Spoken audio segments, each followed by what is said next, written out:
Un pasaje bíblico en la palabra de Dios que muchas veces ustedes lo han leído, quizás algunos hasta lo han estudiado.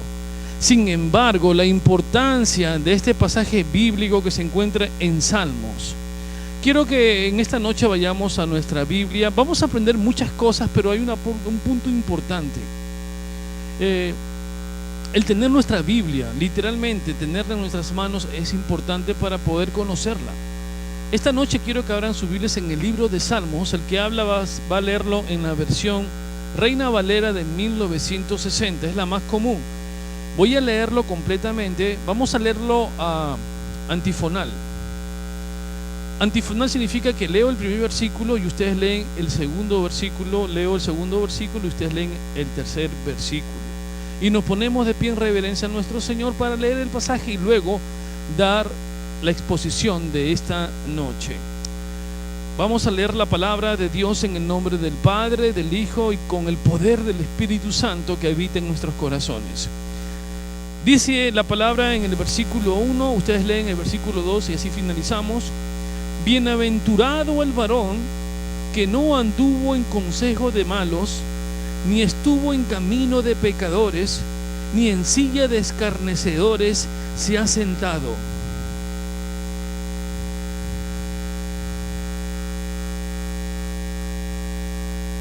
Será como árbol plantado junto a corrientes de aguas, que da su fruto en su tiempo y su hoja no cae, y todo lo que hace prosperará.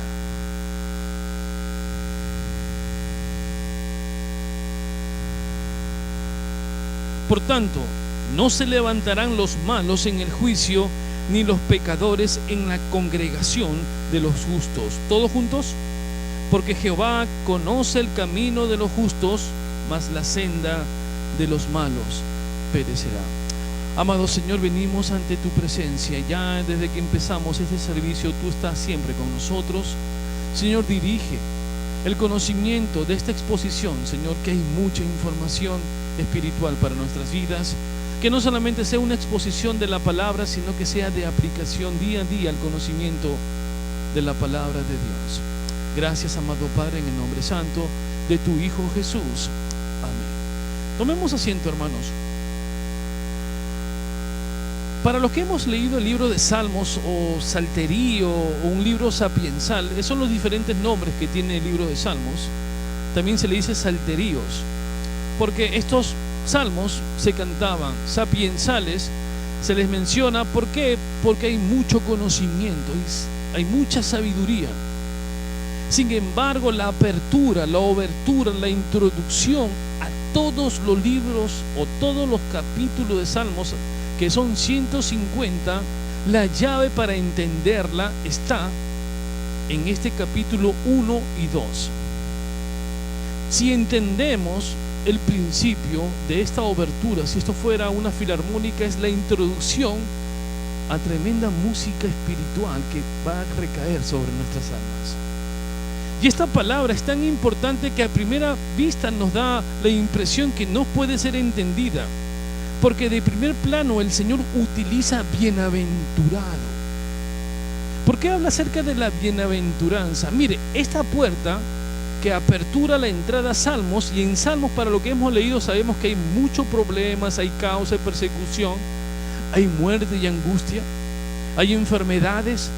Todo lo encontramos en el libro de Salmos, pero el Salmo, el salterio, empieza con bienaventurado. La bienaventuranza tiene también otra colación que también se le dice dichosos. Bienaventurado el hombre. Por lo tanto, Él nos regala lo mismo que el Señor Jesús hizo en el Sermón del Monte. Recordamos cuando el Señor dice, comienza el Sermón del Monte con la misma palabra, bienaventurado, dichoso. Pues eso es lo que va a acontecer siempre en nuestras vidas, dichoso. Y a pesar de todos sufrimientos que son cortos, a pesar de toda prueba que es corta, a pesar de toda enfermedad, quizás deficiencia económica, a pesar de todo eso, eres bienaventurado. Eso hay que entenderlo, aplicarlo, porque este salmo es tan importante en nuestras vidas como lo fue cuando fue expuesto, cuando fue escrito por este poeta, cuando fue cantado a esa congregación, cuando poco a poco iban caminando y ellos empezaron con el Salmo 1, mirando sus ojos hacia el cielo, levantando ante la autoridad de Dios en ese firmamento. La voz de Dios se escucha cuando te dice: bienaventurado eres tú. ¿Por qué no recibimos esa bienaventuranza? ¿Por qué no escuchamos la parte tan importante de lo que es la bienaventuranza? Dice la palabra de Dios que el bienaventurado, que somos nosotros, y los que no creen en Dios, entre ambos hay un gran abismo. Un abismo que nos separa y que vamos a entenderlo en esta noche. Pero en ese abismo que separa a los impíos con los píos, ese abismo que separa entre los pecadores y aquellos que hemos sido redimidos por la sangre de Jesús, y que en esta noche a veces uno, como en el grupo de alabanza, bastaba con escucharlo para entender la gloria del Señor. Qué bienaventurados somos cuando alabamos al Señor, cuando cantamos al Señor, cuando tocamos al Señor. Pero esta bienaventuranza, cuando hay un abismo de separación tan grande entre el mundo y nosotros, la cruz hace el puente. Ese es el puente. Si entre nosotros hay una separación, Dios hizo el puente. Y muchas veces nosotros no queremos cruzar, nos quejamos en el otro sector: aquí todo me va mal, pero el puente está allí. Hermanos, allí está la salida. Cuando nosotros predicamos a un mundo, le predicamos como si estuviera aquí y ellos están al otro lado, pero ellos me escuchan y les hablo de Dios. Camina hacia el Señor. Este es el puente, esta es la sangre de nuestro Señor, el que fue crucificado, el que se hizo maldito. ¿Por quién? Por nosotros. Esta bienaventuranza que separa a los impíos y a los pecadores con nosotros se encontraba en un círculo de gentes. Saben, vamos a entenderlo primeramente desde el punto de vista de los israelitas, para quien fue escrito. Dice la palabra de Dios: bienaventurado el varón que no anduvo en consejos de malos. Este es un grupo en el cual nosotros tenemos que entender. Para los israelitas, muchas personas, aún siendo del mismo pacto, siendo hermanos de las mismas tribus, ellos olvidaban algunas veces el pacto de Dios, la promesa de Dios.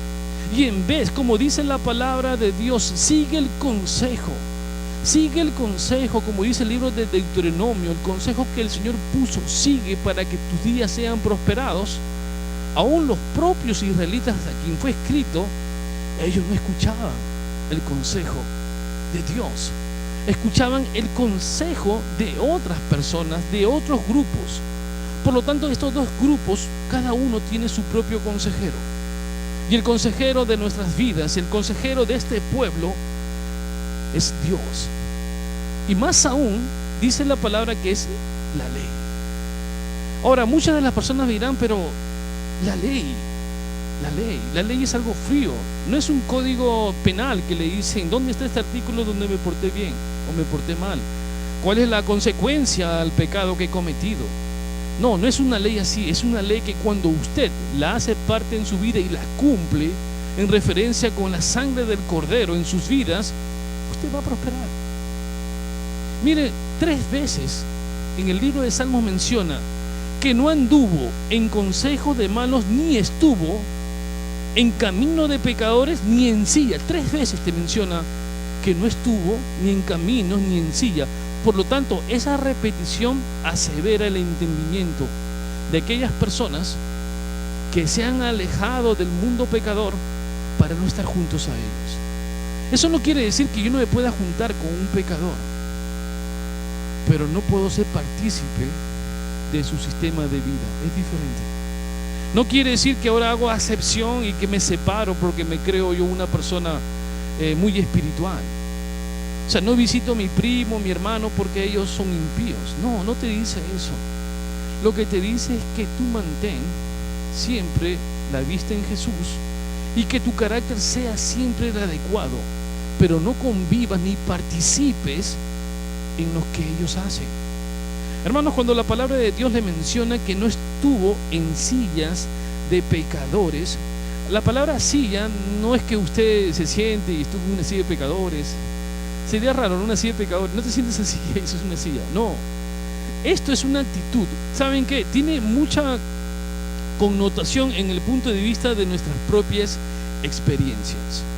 Mi experiencia en la vida a veces me conlleva a pensar que yo he estado sentado bajo mis experiencias y mi experiencia me enseña en creer o no en creer en Jesús. La fe muchas veces entra por la razón. Algunas personas me dicen, pero la fe es ciega. No, no es ciega. Hay razón, para eso el Señor nos puso la razón, para entender las maravillas del mundo. Solamente levante tus ojos al cielo, mira tú todo lo que es el mar. Y mira toda esa selva y esos animales. El Señor te dio la razón para que entiendas que alguien lo hizo. Y quien lo hizo fue Dios. Por lo tanto, mi razón no es ciega. Creo que hay un creador.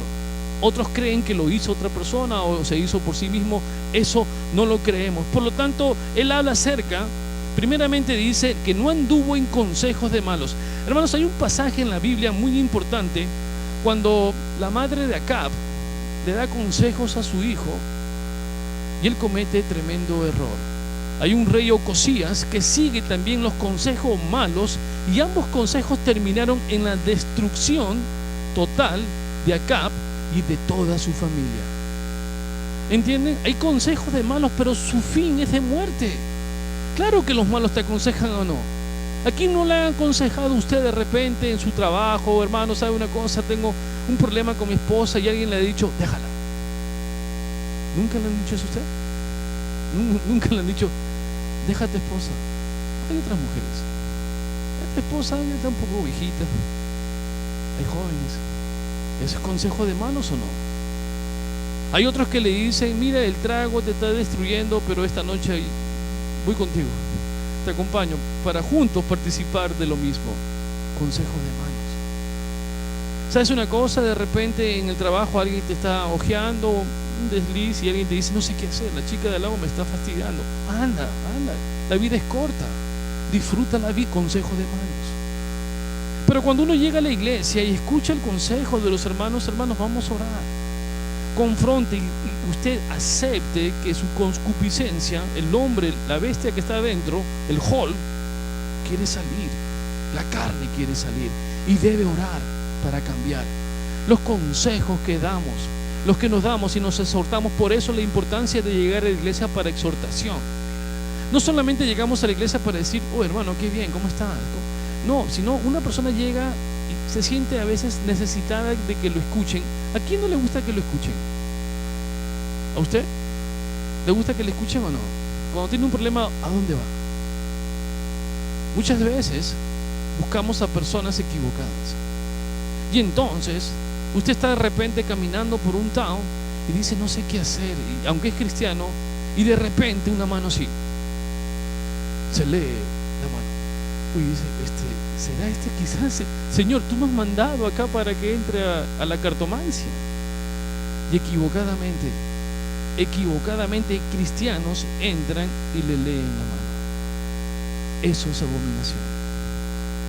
Porque el libro de Éxodo te dice, no consultarás a nadie. Eso es abominación. Y el libro de Salmos te dice, nunca te sientes en silla de escarnecedores. Más aún, la silla de escarnecedores es vivir del pecado, producir el pecado, convivir con el pecado y multiplicar el pecado. Pero más que eso, también te habla en referencia a tu actitud como cristiano. Él habla acerca de la exaltación. Habla acerca de esas personas que se sienten más, que se autoproclaman y se autologrían. Esas personas que se autoexaltan, quitan a Dios de lado y dicen, Dios existe, pero recuerda, yo conozco mucho, soy más sapiensal que Dios, mis consejos son superiores y son errores que el Señor castiga. Hermanos, la Biblia me dice bien claro que todo comportamiento de cada uno de nosotros muestra el carácter de Dios, cómo usted está siendo moldeado. Si su carácter no ha variado y sigue siendo el mismo, solamente que cambia de careta y de rostro según las circunstancias como el camaleón, usted no nació de nuevo. Y ese es un grave peligro. Estamos en un mundo posmoderno donde la peligrosidad está en que yo te pongo una cara acá de santo, pero cuando cruce esa puerta voy a ser el mismo que fui antes. Esa silla, hermanos, es peligrosa. No comparte esa silla, no te sientes en esa silla, aun cuando veas que los pecadores le va bien. ¿Cuántos de ustedes no han dicho, no entiendo, este señor no va a la iglesia? No va a la iglesia, se queja de Dios, pero mira el trabajo que tiene una empresa, tiene 4 carros, las casas que tiene, es momentáneo, hermanos. Confíese en el Salmo 1, eso es momentáneo, nada más. Déjalo. El Señor le dio una gracia, solamente una, no le dio las 2 gracias que tenemos nosotros. No tenemos la gracia de estar aprendiendo la palabra y la gracia de la salvación. Ellos tienen la primera gracia, pueden multiplicar, sí, pero sin Dios la segunda gracia no lo va a alcanzar. Por lo tanto, algunas personas dicen, pero ¿por qué ellos se multiplican? No mires su riqueza, mira el pecado que hay en ellos y ora por esas vidas. Dice la palabra de Dios también que ni en silla de escarnecedores se ha sentado, sino que en la ley de Jehová está ¿qué? Su delicia. Hermano, la delicia de nosotros está en la ley de Jehová.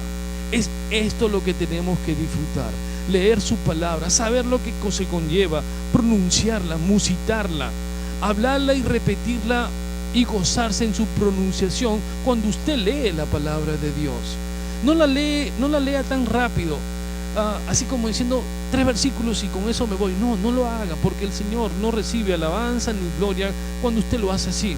Pero cuando usted lo habla y se lo come como esos pasteles para las personas que le gustan el dulce, no quiere que se acabe, no, y poquito a poquito. Así debe vivir, es la delicia del Señor la ley. Miren, más aún dice la palabra del Señor que Él dice en Deuteronomio: y le enseñarás de esta palabra a tus hijos y disfrutarás. En esta época no habían libros, pero sí dice que la pondrás en tu corazón, las pondrás para que lo puedan leer. Saben, en la época cuando se estudió la arqueología bíblica, cuando ellos pudieron observar, esto literalmente existió. Saben, hacían tablillas y lo ponían en las entradas de sus hogares. Parte de la Torah, parte de lo que es el Antiguo Testamento, usted podía leer los versículos bíblicos, los niños lo leían. Y Jesús, cuando era pequeño, estudió también la Torah y la Tanakh, o sea, estudió todo el Antiguo Testamento, pero se hacían suyos, poseían esa palabra y vivían esa palabra. Hermanos, ¿qué estamos haciendo ahora nosotros con un mundo tan moderno que cuando a tanta lectura nadie quiere leer? Es un peligro, hermanos, no lo saben, es un peligro. A veces algunos alumnos me dicen: pastor, usted siempre nos motiva a leer. Claro, hermanos, porque el lector está en extinción. Somos dinosaurios, nos estamos extinguiendo, y cuando usted deje de leer, ¿qué va a pasar? Si usted no lee la palabra, es fácil presa del enemigo. Aun cuando usted tiene su arma, no sabe ni cómo usarla. Por eso el Señor te dice que hay delicia en lo que usted hace cuando lee la palabra de Dios. Hermano, cuando uno sabe que hay delicia, que cuando uno va a crecer en ese aspecto, que va a haber cambios en su vida, usted la lee con amor.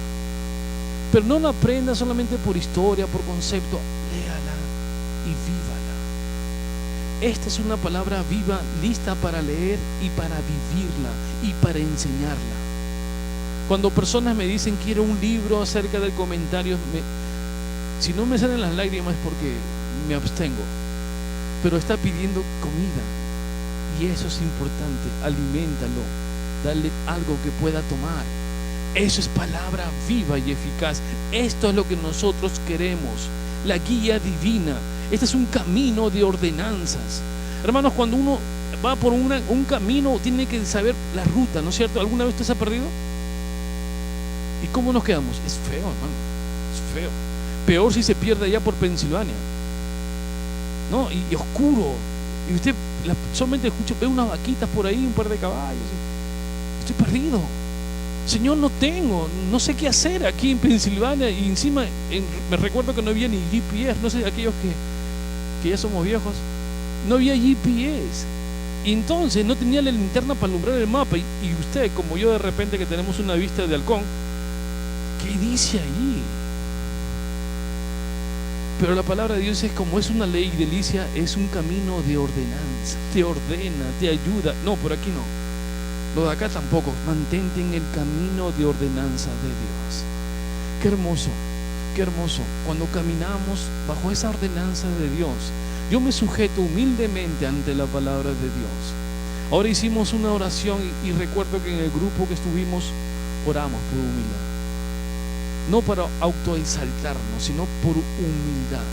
Y entonces la palabra expuesta me menciona que debo meditar. Y dice, y en su ley medita de día y de noche. Ustedes, sean sinceros, ¿han meditado la palabra de Dios de día y de noche? Pocos amenes hay hoy día, ¿no? Pero de día y de noche, aun cuando usted duerme, sigue meditando en la palabra de Dios. Mi esposa, antes de dormir, siempre ella termina o con una alabanza o cantando o leyendo. Yo siempre la escucho y amanece de la misma forma. Hermanos, meditar no solamente es aprender. Vean la diferencia.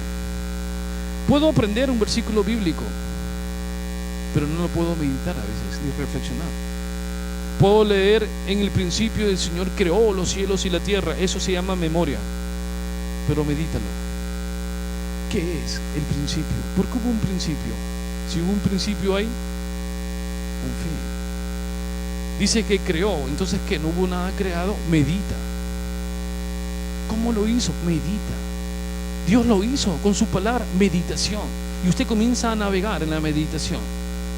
No es cuestión de aprender, eso es en la universidad. Acá se medita de día y de noche. No solamente en algunos momentos. Usted es de Dios. Eso es, hay que recordarlo siempre. Usted, Dios, somos de Dios, meditemos. Más aún, hay que ser un poco más agresivos. Tenemos que tener una razón crítica de lo que leemos aquí. Y si hay duda, es mejor, usted busque. Aquí va a encontrar solución. Pero si no medita en la palabra de Dios, solamente la aprende, solamente la escucha, como alguien me decía, no hay nada mejor que no leer. No me gusta leer, pero me gusta escuchar. Es diferente. Usted tiene que leer, meditar la palabra de Dios día y noche, y va a ver cómo usted va a crecer. Se va a desarrollar. Va a poder hablar con propiedad, defender la fe, con mansedumbre, como dice Pedro. Llevar su palabra con amor a otras personas, con conocimiento de causa, que es la palabra de Dios. Pero si no la conoce, y entonces ¿cómo puede exponer usted la palabra si no ha meditado ni de día ni en la tarde siquiera medita? Ni siquiera un ratito así. Nada. Tiene su Biblia nueva en su cajita ahí reluciente con su pita, pero no la ha abierto. Hermanos, vivimos un mundo difícil. Dios ya lo ganó, no teman, ya hemos ganado la guerra. ¿Usted no cree? Claro, eso fue ganado. ¿Por qué usted vive como un perdedor? Vive como si Dios no hubiera muerto en la cruz del Calvario muchas veces. Cuando meditamos en la palabra de Dios, yo me hago la promesa del Señor que viene por segunda vez por nosotros. ¿Usted lo cree? Yo espero la esperanza que dice el libro de Apocalipsis, que Él viene por mí por segunda vez. Eso es meditar. Y entonces dice que será como árbol plantado. Ustedes ven en su boletín, como árbol plantado junto a corrientes de aguas. ¿A qué se refiere? Volvamos otra vez cuando fue escrito el libro de Salmos. Nuevamente, vamos otra vez. Cuando fue escrito el libro de Salmos, el desierto por sí mismo, ¿qué es? Es árido. ¿O no es así? Es seco. Aquí está hablándome de José. Me está hablando de Israel, que era Jacob. Me está hablando de todas las personas que tenían sed, que caminando en el desierto no podían tomar agua. Y el Señor sabe que ellos necesitan de esa agua. Por eso le dicen, serán como árbol plantado. En la Palestina antigua, los árboles también eran difíciles de poder crecer, porque era un desierto, era muy seco, muy árido, y era a veces hasta infértil. No podía dar. Pero ¿qué hacían ellos? Aquellas personas que vimos la película el día jueves, ¿quién lo recuerda? El viernes, perdón, recordamos a José. Vieron que José, para que podamos entender la ilustración, él adoquinó significa que le puso piedritas donde el arbolito estaba saliendo.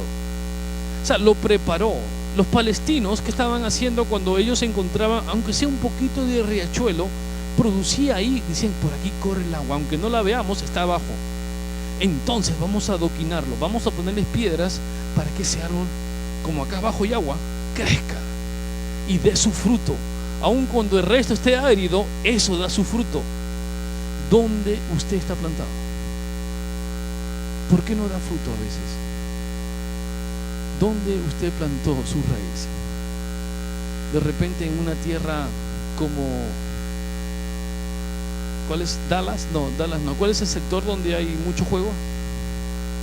Las Vegas, ahí está. Usted está en Las Vegas, en el desierto, luces del suelo para arriba, por supuesto, ¿no? O usted ha puesto su raíz en un sitio donde corren aguas vivas. La gente no lo está viendo, pero hay, y da vida, y da fruto.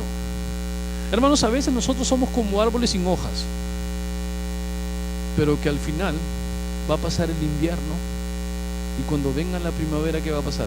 Como estamos plantados en un buen sitio, otra vez vamos a retoñar.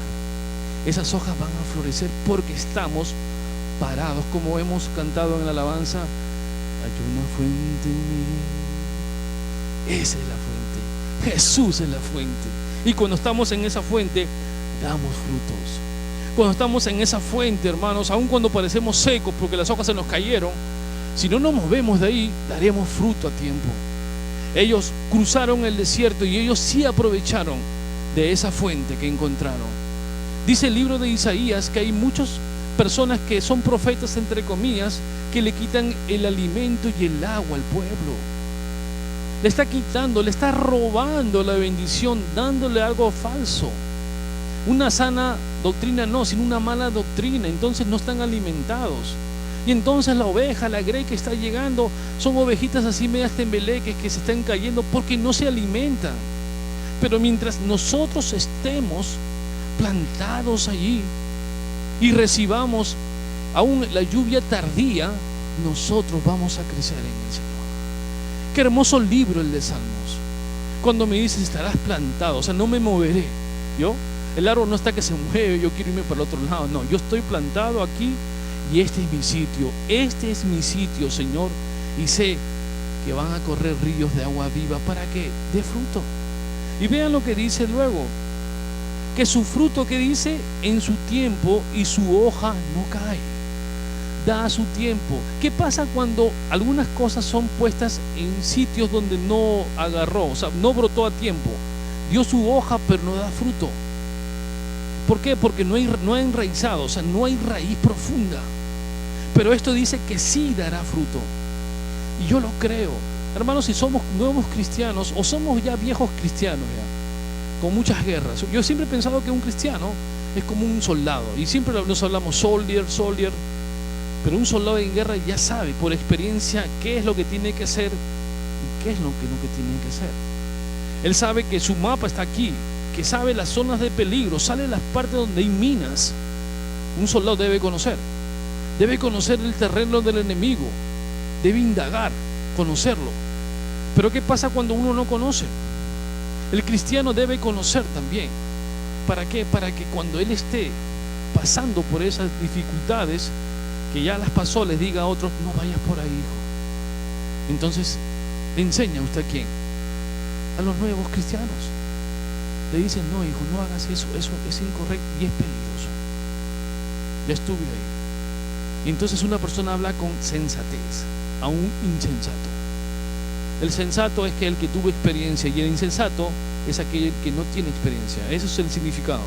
Sensato, experiencia; insensato, una persona aún sin experiencia.